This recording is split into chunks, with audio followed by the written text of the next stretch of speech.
आज सकाळपासून रात्रीला जो 4ला पाऊस सुरू झाला, अत्यंत भयानक ढगफुटी सदृश्य पाऊस होता आणि आम्ही सकाळपासून बाहेर पडलो. आपण बघताय की शहरातल्या माननीय जिल्हाधिकारी, कमिशनर, तहसीलदार आम्ही सर्व ठिकाणी व्हिजिट केल्या आणि मग तातडीनं इथून गावातून फोन आले की अशा पद्धतीचे लोक या भागामध्ये अडकलेले आहेत.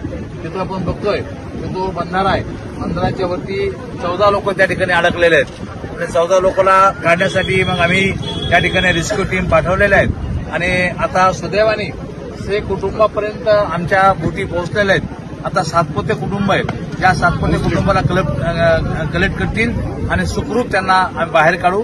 माझं आणि माननीय जिल्हाधिकारी महोदयांचं त्या दोघांशीही बोलणं झालेलं आहे आणि कुठल्या प्रकारचा धोका त्यांना नाही. फक्त पुराच्या विळख्यामध्ये, पाण्याच्या विळख्यामध्ये ते सापडलेले आहेत, घाबरलेले आहेत आणि अशा परिस्थितीमध्ये आम्ही त्यांना धीर दिलेला आहे.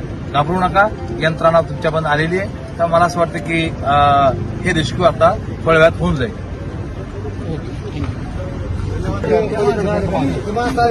हो.